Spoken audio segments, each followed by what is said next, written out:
Bandekogno surtout il y a Congo central. Bana ya lufu. Plus précisément na lufu. Ba mama lufu, bana basi ya lufu, ba tata mwasi ya lufu, ba mama leki ya lufu. To bengsi bino ebele boya na le 6 et le 8. Du 6 au 8 ans, les 6, les 7, les 8. To bengsi bino ebele boya ebele biso bakunda sisters tozoya kuna koneto la nzambe elongo na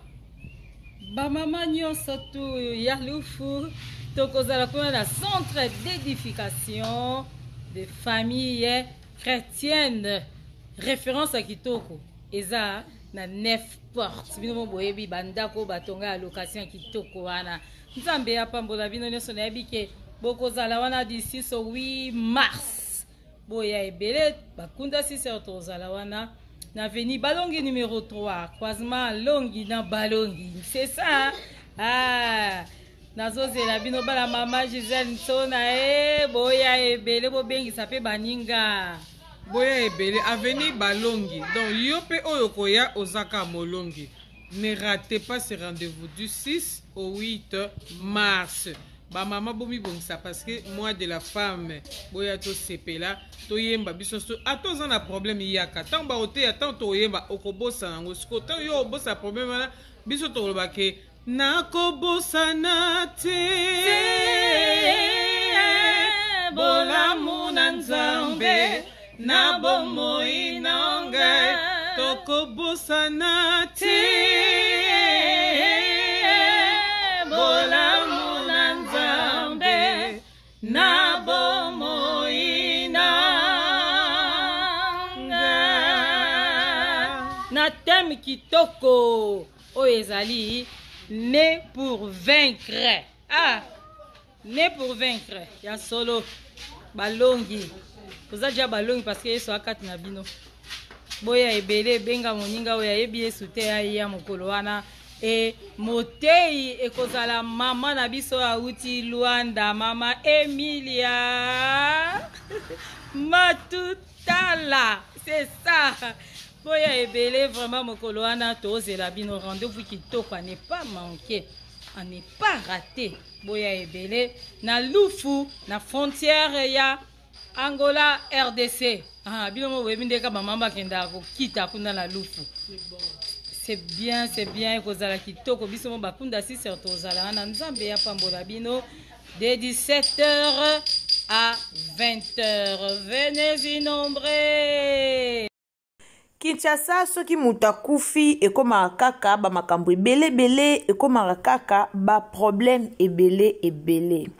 La servante de Dieu Lisi Kunda azalaki vraiment mutu moko ya ba polémique te, mutu moko ya ba problème te. Ser na biso Lisi Kunda alors tomona ye ata na ba scandale te. Nasi lobi na lobaki yango na émission nanga bakunda sister baza batu oyo totikala koyoka bango ata na epaka moko te. Baza batu oyo totikala koyoka bango ata na mabe moko te bakunda sister o bozomona. Toyoka bango na epaka te, toyoka bango na likambu te, toyoka bango na mabe te. Baza bato to félicita makasi na gospel mobimba. Baza vraiment bato to félicita parmi bato to félicita na gospel bakunda sister baza na kati. Baza bato moko bien, bazaki na buzoba te, bazaki na ba problème ebele ya buzoba te. Mais lelo soki mama na biso akufi toza vraiment na posa te bato bakoma kobimisa ba maramba buzoba, bato bakoma kobimisa ba scandale buzoba eza vraiment propre te, eza ko honorer ser na biso te. Tozaki explication ya ser na ye ayaki ko mama Peggy ayaki ko expliquer biso mama Peggy Kunda ayaki ko expliquer biso ndeko na bango akufeli ndenge nini. Tolandaki explication wana pona baye balandaki yango tantuka na kolukela bino explication wana tiela bino bolanda yango ndenge ndeko na ye akufaki. Alors ezate ke aliaki loka mabe ezate ke babomiye ezate ke soki basali soki ndenge ni po congolais amesana koluka koloba likambu oyo azo maîtriser te.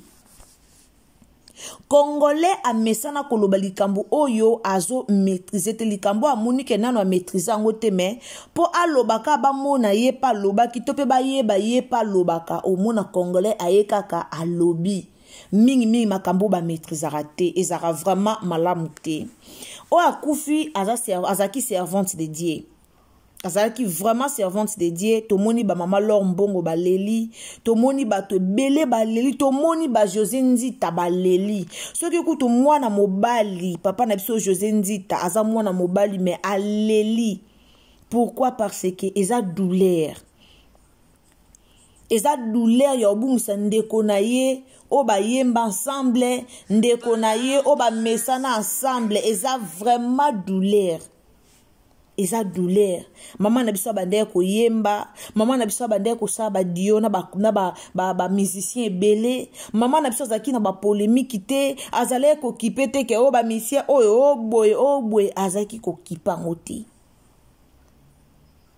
Azaki ko kipango te. Mama Peggy autaki ko expliquer biso boy bandeko mbote, bonjour bonsoir bandeko bolandaka biso. En tout cas na pesi bino mbote na kombo na Yesu. Mbote esika nyonso bozali na bandako na bino na mabota na bino partout o bozali na pesi bino mbote na kombo na Yesu. Ndeko nanga soki eza première fois na yo o visiter Irsil Botelo TV, vraiment o s'abonner, o commenter, o liker, o partager, nzamba lola ako pambola yo. Tolobara toujours abonnez-vous, commentez, likez, tolobara toujours partagez. Tango kutani vraiment na émission na biso, tango kutani na banalise na biso, to senga kaka o partager, donc partagez na WhatsApp, partagez na Facebook, partagez partout. Ceux qui ont tindeli pe bandeko lien balanda eloko nini o Irsil Botelo TV aye koloba na minute oyo pona mama na biso oyo auti kotika biso e ozala malamu mingi. En tout cas lokumu kembo e kozonga kaka epa ya Nzambe. Alors tindela bandeko lien, poster na Facebook, poster na WhatsApp, tia na stati Nzambe ako pambola yo. Maman na biso Peggy Kunda a expliqué biso très bien. Explication na ezaki boye bandeko bolandanga bien. Pona bato ba otunanga abela kinini, eske aumeli na maladie, eske boye eske ali eloko mabe tondenge nini. Tokanisaka kaka te soki lelo komnani ba banani na biso bakufi, soki lelo ba artiste na biso bakufi, soki lelo ba musicien na biso bakufi, ezaka kaka po ba melaki eloko mabe, po baliaki eloko mabe, ezaka kaka po entourage etielaki bango eloko mabe te. Tokanisaka kaka directement bongo te. Tokanisaka vraiment directement bongo te, makanisi wana ezaka penza malamu te. Tant que toza bana Nzambe tokoki jamais kokanisaka directement eloko ya modèle wana. Alors mama na biso abandaki kobela, bazaki na matanga nanu, bazaki na matanga ya mwana ndeko na bango moko akufaki. Asomba kikutu elamba, c'était prévu à la na matanga wana. Ono betela bino ezali solo oyo mama na biso Peggy auti kopesa explication ndenge nini mama na biso akufaki. Asomba ki elamba fale alata na matanga wana ayo salake mama Peggy abengi ye ayebisi eke nazotinda mutuka pour que eya kozwa yo toke matanga.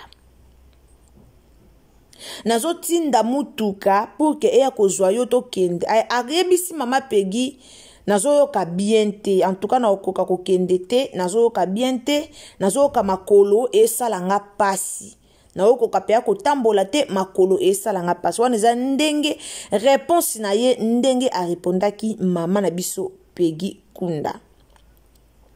Mama Peggy alobi ok nake matanga kasi na retour nanga nako lekela yo wana. Bandeko nanga eyo salake mama Peggy alobi akangama ki na embouteillage de 16h à 20h. O bango bakangama ki na embouteillage. Ba umela ki vraiment makasi na embouteillage. Alors aye kokende kotala ye lobi nango. Lobi nango aye kokende ayo kuta ye kaka lobi nazoyo kaka mutu pasi. Mutu penza eyo salanga pasi. Ayo komema ye na centre moko ya quartier kaka pembeni na bango. Tangu bake na centre wana, na centre quartier pembeni na bango ba pesi epe traitement, batali tension na ye ezaki normal. Pour na bandeko bolo ba peut-être eza tension, peut-être akufi na tension, peut-être boye. En tout cas batala qui est vraiment tension na ye ezalaki normal. Ezaki nango bien, ezaki na problème mon côté. Tangu azu traitement, c'était prévu azela traitement ya pourquoi? Ayo ebisa ya pegi ayo ebisa ndeko na ye pegi alobi na kokende te kokende susu kozonga ndaku pona yaka lisusu kozonga boye pona traitement ya pokwa et ozala vraiment bien te c'est mieux nazelango kaka bandeko bo partager émission aussi s'il vous plaît. Bo partager lenga émission aussi s'il vous plaît en tout cas zana bolingo tango koti ya ko partager partout zana bolingo ko partager et uzamalamu pona bato baza komitungisa bato baza komituna eloko nini ekomelaki mama na biso lisi kunda bayoka eloko nini oyo ekomelaki en tout cas bozana bolingo ya ko partager tiens lien na Facebook tiens lien na WhatsApp tiens lien na Messenger nzamba pambola yo aye koyebisa ndeko na ya lobi nono soki na bina zonga ndaku na kokalisu koyabo ete vike makolo esalanga pasi comme église eza pembeni toke na biso na église na lala na ngai comme ça na oyaka kaboye kozwa traitement ya pokwa baye kokoma pe na église pembeni wana bapesi ye etoko alali na ye wane ndeko na ye ko remarquer ke albina ndeko ne nazoyo kaka bien te akomi kolemba ndeko na yebisi olia kipete comme olia kipete balukelo eloko olia abina sombelo shawarma alobi te na olia shawarma te ayoko benga na ndaku basalela ye mwa soupe baye ko salele mwa soupe na musuni basela ki wana malheureusement alia ki yango peka ka mukie donc alia ki peka mukie ameki ko simba ka mwa musuni mukie aye ko tika na ye avandi nde mama Pegi aye ko tuna ye comme ça to sombela na sombelo samusa albio ke bo sombela nga samusa na lia bandeko bolandanga très bien botelanga na ba j'aime na vidéo s'il vous plaît la famille bo aimer vidéo en tout cas bo aimer vidéo et ça malamu to aimer vidéo s'il vous plaît mbala moko aye baye kotinda mutu na supermarché asombela ye samusa baye liye ba samusa ton baye liye ba samusa wana aliye ko mpeka muki ale peka samusa moko ale samusa moko avandi baye ko benga infirmier wana aya kotala ye tension infirmier aye kotala ye tension baye o meme peka na hôpital wana balobi te batinda bango na hôpital mususu ye moka ye koloba ndenga zo lemba pe boye bien te azoka bien ta komi koyoka ba vertige ezaki déjà lisusu bien te bayo linga basela bango transfert bakende na Saint-Joseph bakende na mama yemo mama Pegi comme azalaki na souvenir à mabe po na mama na bango kufaki na mama ye nani na Saint-John nani na mama yemo pardon na mama yemo comme azalaki na ba souvenir ya mabe po na mama yemo alobi aokende mama yemo te basela bango soki clinique universitaire bayo sela bango transfert baye kokende na hôpital ya munene kokoma bakomaki ndeko na biso mama na biso sœur na biso o apambolaka biso na ba musique ya bien o apambolaka biso na ba musique ya bien o toyokaka o tosepelaka nango ayaki kotika biso bazaki na autre ma osala te comme atikaki biso esekaki directement bakotisa ye na ndako ya malili nde bayaki kokotisa ndeko na biso na ndako ya malili. Après nde toyaki komona ba message eyaki kopanzana na ba téléphone ba message bayaki ko publier ke mama na biso akufi ezalaki bongo ndenge mama na biso atikaki biso ezalaki te ke abelaki eloko moka grave po bato ebele o baotuna baomona lokola no aliaki eloko mabe koma liwa na ye eye briske po bato mingi bayebaki sango ya maladi na ye te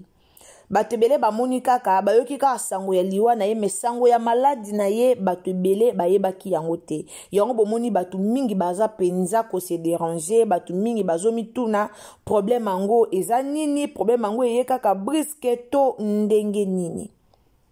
bandeko na nga oyo na explike bino eza explication oyo ndeko na ye Peggy Kunda apesaki biso yango bomoni na ye na explication wana liboso na bino bato bazoloba bamakambo ebele en tout cas totika vraiment koloba to honorer mémoire ya sœur na biso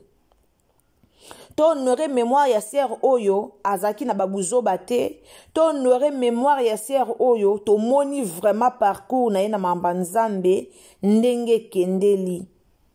tomoni parcours na ye na mambanza mutu moko aloba te ke nga na moni parcours na ye te mutu amoni parcours na ye te aza te biso nyonso tomoni parcours na ye na mambanzambe ndenge ekendeli alors to honorer mémoire na ye to honorer vraiment mémoire na ye na buzoba te to honorer mémoire na ye na mamba malamu e ozala malamu mingi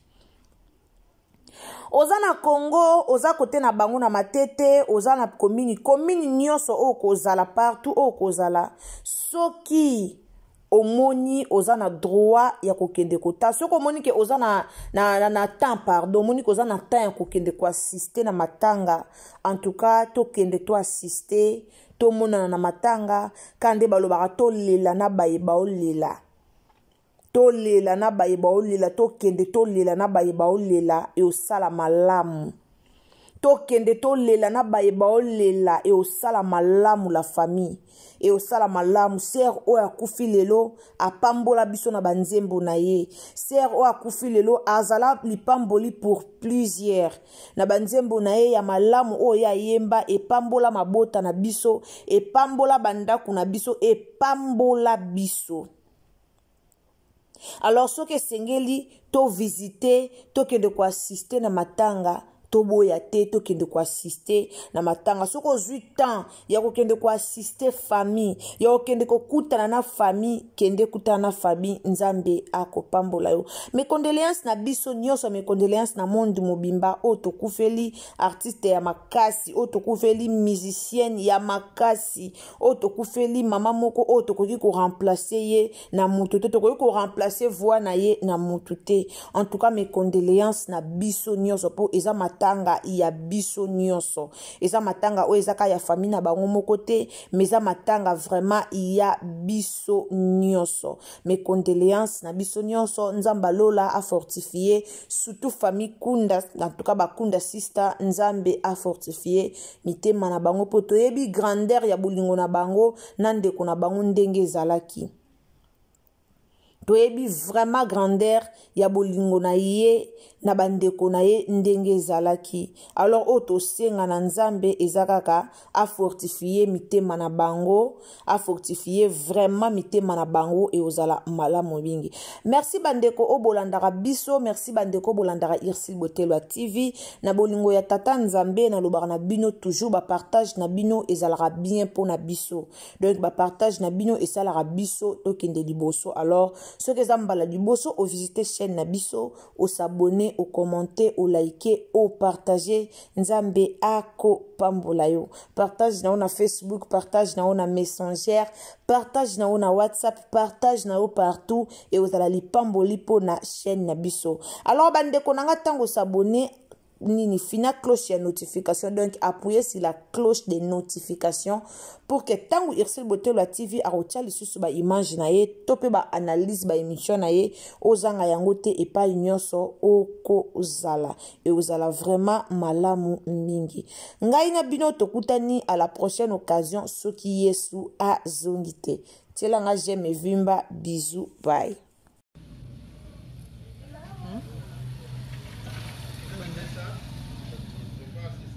bandeko nyonso surtout ya Congo central bana ya lufu plus précisément na lufu